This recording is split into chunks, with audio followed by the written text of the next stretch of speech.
ٹکڑے میں ہمارے لیے سبق کیا ہے؟ آج کل نا اگر ہماری مخالف سیاسی پارٹی حکومت میں آ جائے، ہم سیاسی پارٹی پر تنقید کرتے کرتے ملک کے خلاف ہو جاتے ہیں. ہم چند لوگوں کی وجہ سے ملک پاکستان کو گالیاں دیتے ہیں. نبی ابراہیم کی سیرت ہمیں یہ بتاتی ہے، رب اجعل ھذا بلدا آمنا، اے میرے رب اس شہر کو امن والا بنا دے. نبی ابراہیم کی سیرت یہ کہتی ہے کہ ہمیشہ اپنے ملک کے لیے دعائیں خیر کرو، اس کے لیے امن کی دعائیں کرو، نہ کہ اس کے خلاف آپ پروپیگنڈا کرو، اپنے ملک کو گندا کرو. یہ تمہارا شیوا نہیں ہونا چاہیے، یہ تمہارا طرز عمل اور طریقہ کار نہیں ہونا چاہیے. اپنے ملک کی عزت میں اضافہ کر سکتے ہو تو کرو، اور ایسی نیگیٹو بات جس سے تمہارے ملک میں بدامنی پھیلے، انتشار پھیلے، فساد پھیلے، وہ تمہارا منشور میں شامل نہیں ہونی چاہیے. اور آج ہمارا اگر وہ نون لیگ حکومت میں ہے تو P T I known league کے مخالف نہیں، ملک کے خلاف ہوتی ہے، ملک کے. اور باہر جا کر ملک پاکستان کو بدنام کیا جاتا ہے اور ملک پاکستان کے خلاف مہمیں چلتی ہیں. اور اگر اللہ تعالیٰ ملک پاکستان کو کوئی کامیابی عطا کر دے تو اس کامیابی کو کسی ایک تنظیم کے ساتھ وابستہ کر کے اس کامیابی کا انکار کر دیا جاتا ہے. اب آپریشن بنیاد مرصوص ہے، اللہ تعالیٰ نے ہمیں کامیابی عطا کی، انڈیا کو شکست کا سامنا کرنا پڑا. ہماری اس کامیابی کو پوری دنیا نے مانا کہ واقعتاً پاکستان نے فتح حاصل کی ہے اس جنگ میں، لیکن اس فتح کو پاکستان کے لوگ نہیں ماننے پر تیار. ایک خاص پارٹی چونکہ وہ ابھی حکومت میں نہیں ہے تو وہ ماننے کو تیار نہیں ہے کہ یہ مسلمانوں کی واقعتاً فتح ہے، اور مسلمانوں کو اللہ تعالیٰ نے عظیم فتح عطا فرمائی ہے. اس پر پھر طرح طرح کے اعتراض کریں گے کہ انہوں نے ہماری مساجد پہ حملہ کیا، ایسے انہوں نے کتنے مندروں پہ حملہ کیا. تو اس طرح کے اعتراضات کر کے اس فتح کا مزہ کرکرا کرنے کی کوشش کریں گے.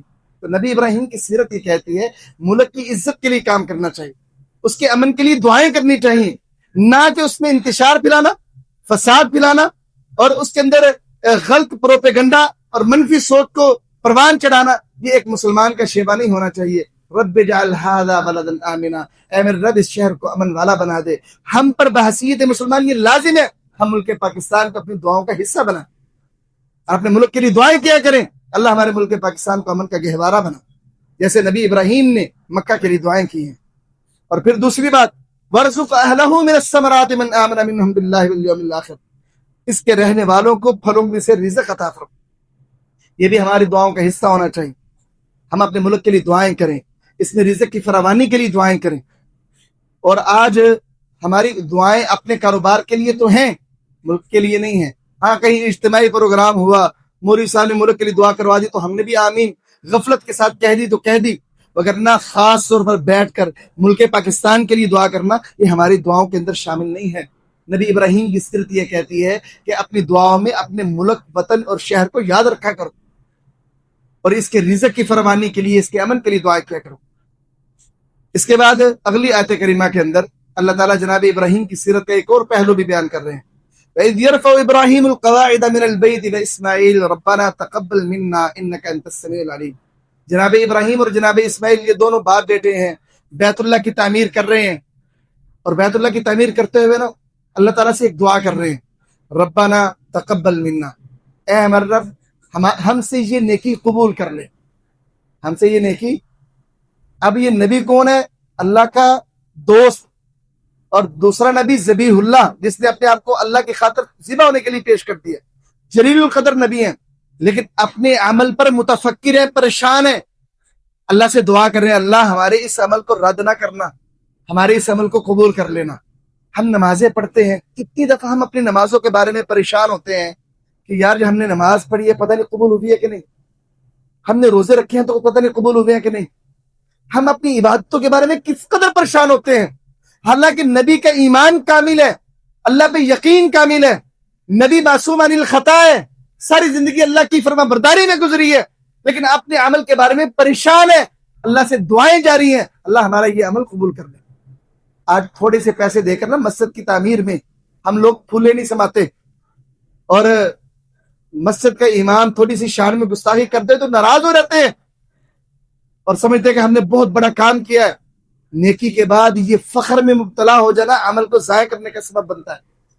نیکی کرنے کے بعد اس کو سنبھالنا، اللہ سے دعائیں کرتے رہنا، عاجزی اختیار کرنا یہ لازمی ہے. اور جناب ابراہیم کی سیرت یہ بتاتی ہے آپ نماز پڑھتے ہو، جمعہ پڑھتے ہو، باقی عمل کرتے ہو، اللہ سے دعا کیا کرو اللہ ہمارا یہ عمل قبول فرما لے.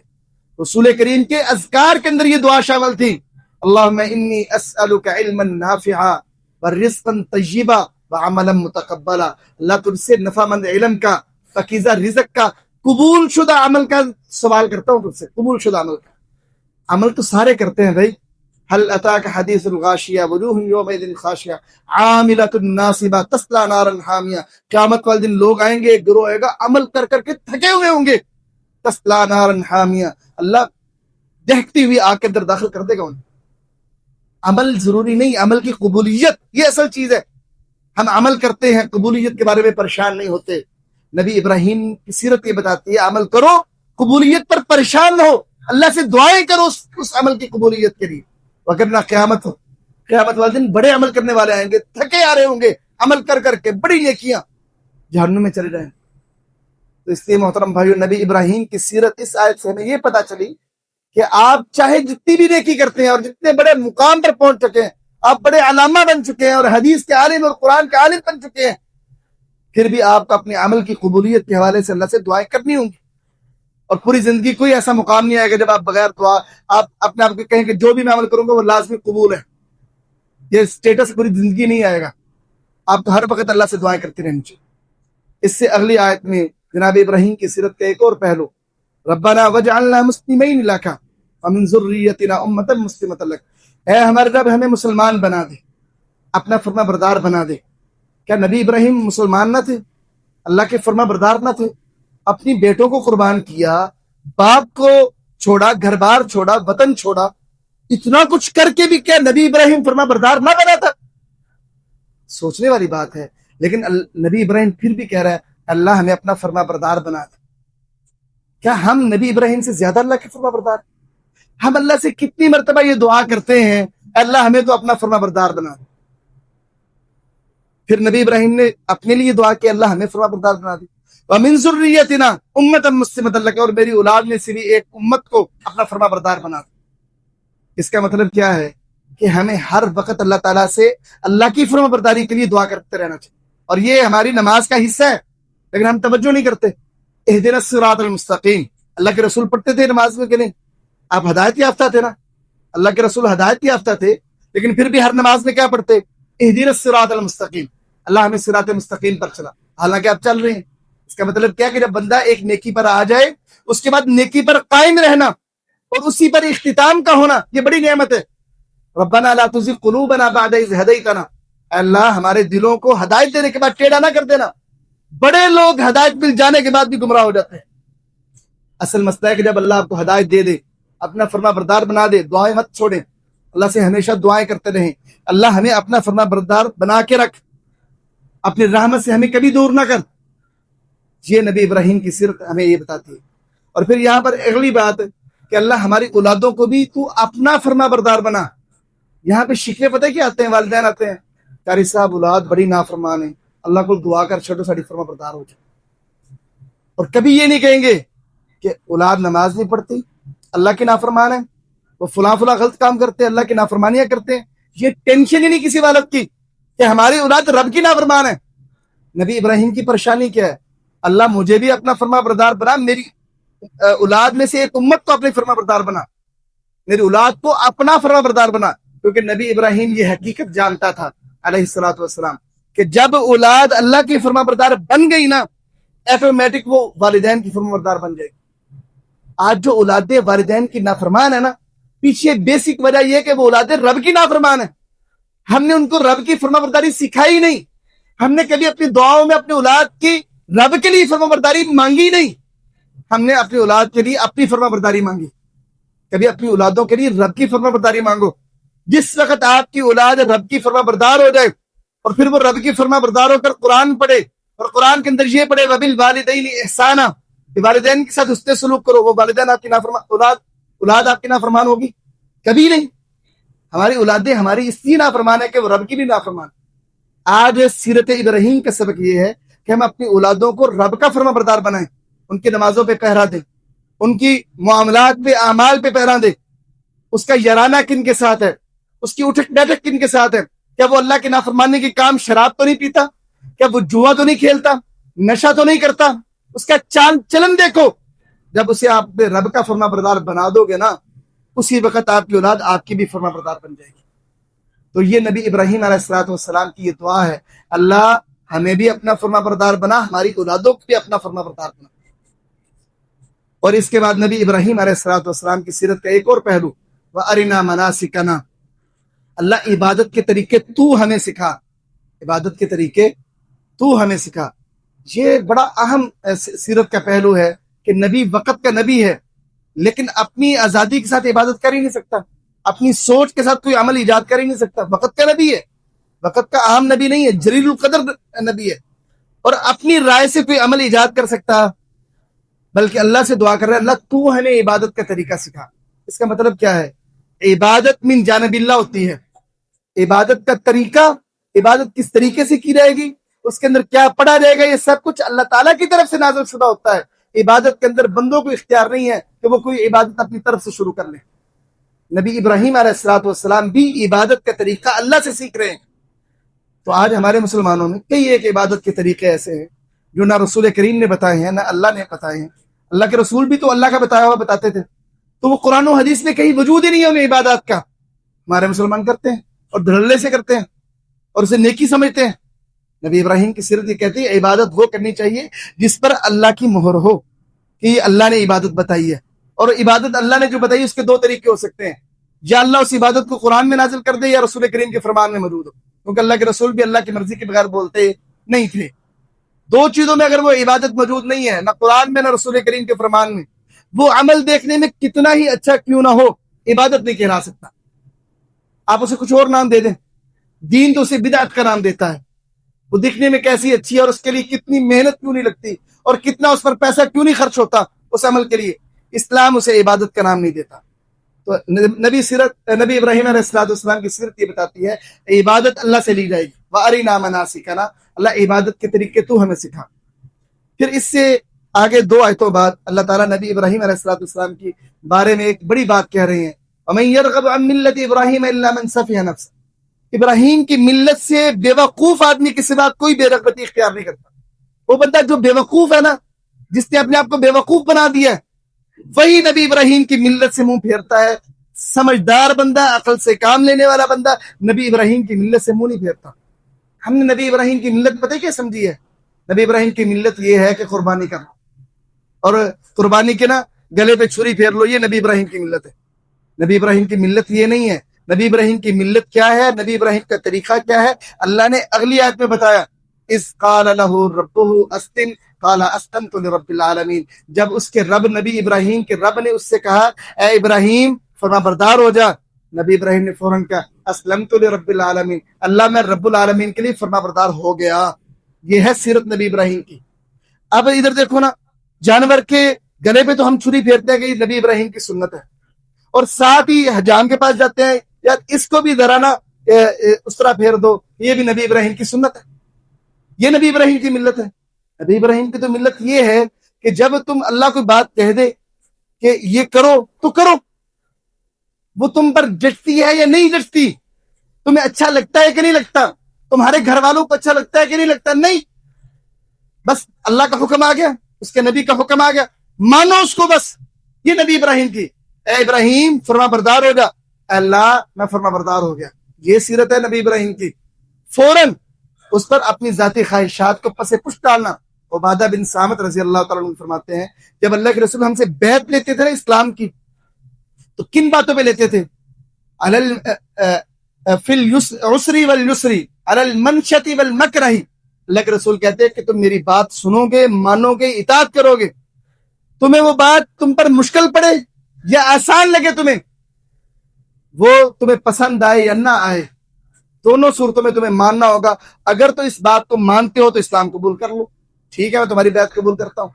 اگر تم یہ دیکھنے لگ جاؤ کہ یار یہ مجھے پسند نہیں ہے، میرے دوستوں کو پسند نہیں ہے، میرے گھر والوں کو پسند نہیں ہے، اگر پسند نہ پسند کو دیکھنا ہے نا تو پھر نہیں، اسلام قبول کرنا ہے تو بیعت کرو اپنی پسند کو بھی میرے لیے۔ اگر تمہیں میرا حکم اس کے اندر کوئی چیز آپ کی خواہش کے خلاف نکلتی ہے تب بھی تم اسے مانو گے، اگر یہ بات اقرار کرتے ہو تو اسلام لے آؤ۔ یہ نبی ابراہیم کی سیرت ہے کہ جب اللہ کا حکم آ جائے، اس کے نبی کا فرمان آ جائے، مسلمان کی زبان سے پہلا جملہ سمعنا